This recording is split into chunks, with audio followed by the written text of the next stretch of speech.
Uh, could we win a war with Iran? Who wins the war between us and Iran? Who wins? Do you have any doubt who wins? No, the United States. We win. All right. That, of course, ladies and gentlemen, as I welcome you aboard the Thursday edition of the Steve Malzberg Show.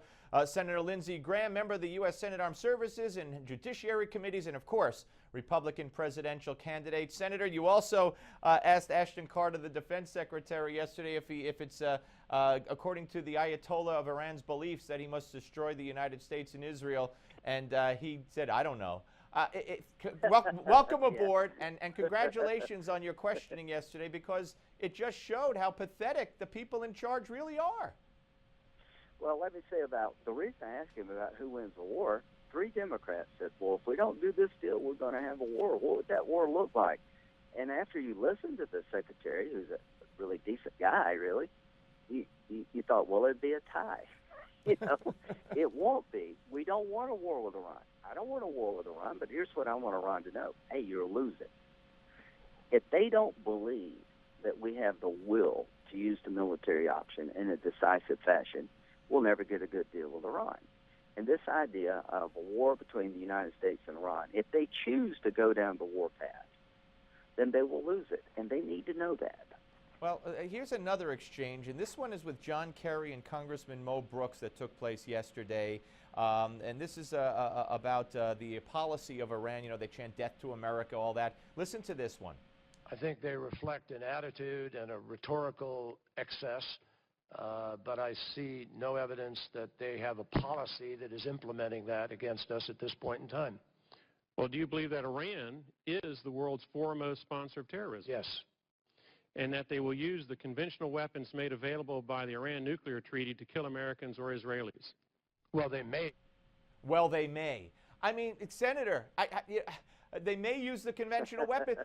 They may kill Americans and Israelis. They may, you know, let me ask you a question. I mean, with all fairness here, you called Donald Trump a jackass. What would you call John Kerry, the Secretary of State, who sits there and gives that kind of answer? Dangerously naive. Dangerously naive. What kind of danger is he putting the United States and the world in? The best indication of what Iran would do with more money and more weapons is the past, right? The future is best predicted by the past. What are they doing? They're destabilizing the entire region. They've toppled 4 Arab governments. They provided lethal IEDs in the Iraq war that killed hundreds of Americans. They have tried through Hezbollah and other organizations destroy the state of Israel as much as they possibly could with conventional weapons. They plotted to kill the Saudi ambassador in the United States. So there's no doubt what they would do with more military capability. They would enact an agenda that is pretty clear. It's a religious agenda, trying to empower the Shia minorities throughout the world. What does the Ayatollah want? Here's the question. Let me ask you a question. Who decides if they use the bomb? Right, if they get it's the Ayatollah. Okay, who decides if they have a nuclear breakout? It's the Ayatollah. Who decides if they shoot demonstrators in the street? It's the Ayatollah, and it's the Ayatollah who believes that the missing imam comes back and they all go to heaven when the world blows up.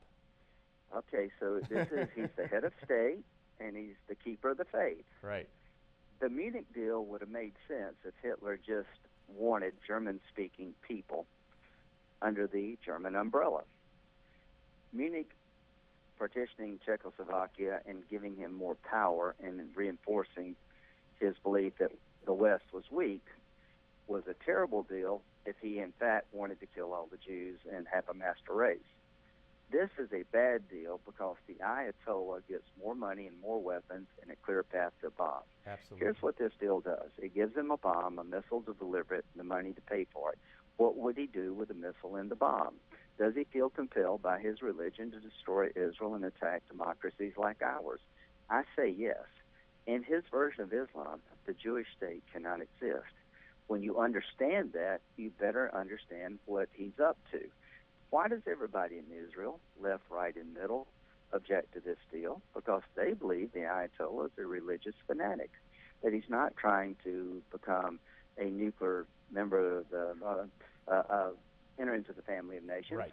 That he has a religious agenda. He's the keeper of the faith, and the faith compels him to destroy Israel and attack us. As it stands right now, do you believe you guys in the Senate have enough votes to override this veto that would come? It's 50-50, and here's what I would say to my Democratic colleagues. If you vote against the deal, that means the next president, let's say it's Hillary Clinton, will have leverage to renegotiate a better deal with the Iranians. Can you get a better deal? Yes. Must you get a better deal? Yes. So if you keep congressional sanctions in place, French and German companies would lose access to American banks, so they'd have a hard time really invigorating the Iranian economy. Right. Congressional sanctions give leverage to the next president to negotiate a better deal. It's not between a bad deal and more. It's between a bad deal and a better deal. Well, I hope you're right, and I hope it's better than 50-50. Let me ask you, new polls out today. Let's talk a little campaign. And Donald Trump leads the Reuters poll with 25%, more than double his next opponent, which would be Jeb Bush. I mean, as I alluded to earlier, you called him a jackass. Do you think he could win this? I mean, is he going to win this nomination? Oh, no, because if he did, that's the end of our chances. I don't think you're going to elect a man president of the United States who's a birther. I don't believe you're going to elect a man president of the United States who spent thousands of his own dollars, he claims, trying to find out if Obama was born in Kenya. I don't think you're going to elect a man president of the United States who's basically said, most illegal immigrants are drug dealers and rapists, who's slandered veterans like Senator McCain. I just don't believe he's marketable. Why are all the major companies that he has endorsed products for fired him? Here's what I would say to the Republican Party. You're about to hire somebody that everybody else is firing. Why is CERTA and every other major company dropping Donald Trump? Because he's bad for business to the Republican Party. Or are we going to hire a guy that everybody else is firing? If we do, we'll lose. All right. Well, we shall see about that. Let me ask you about Hillary. Her poll numbers down today in the Quinnipiac poll. She honest and trustworthy, or should I say dishonest and not trustworthy, 57%. Her approval rating negative by 11%. What's happening to her, and what do you expect to happen when she testifies, and now the Justice Department, will they investigate her fairly, do you believe? I don't think the Justice Department will investigate her fairly, but I think the American people understand she set up a system that no one else would be allowed to do. When you had the independent group look at the Inspector General's people, look at 40 of the emails and found that 10% were classified. And she denied ever sending in classified information over this email system.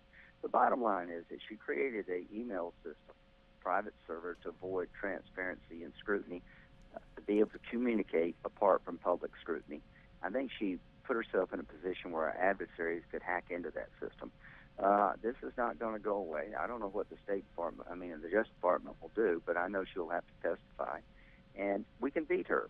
Okay. How do you lose to Hillary Clinton? Well, I have somebody that people won't vote for. and that would be Donald Trump in your view.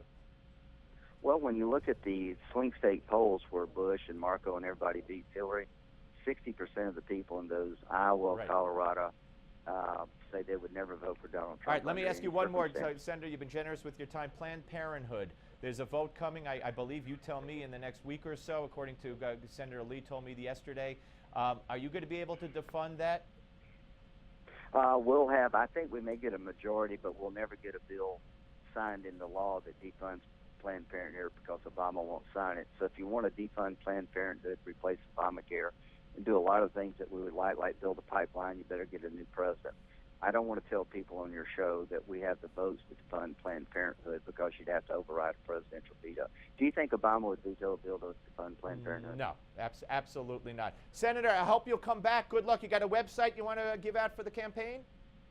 Yeah, lindseygraham.com. Check me out. Pick a nominee who would be a good commander-in-chief. You can beat her. Her definition of being flat broken, mine are a little bit different. Thank you, Senator. Great talking to you. Take care. All right, buddy. All right, folks. Up next, Malzberg panel. Don't go away.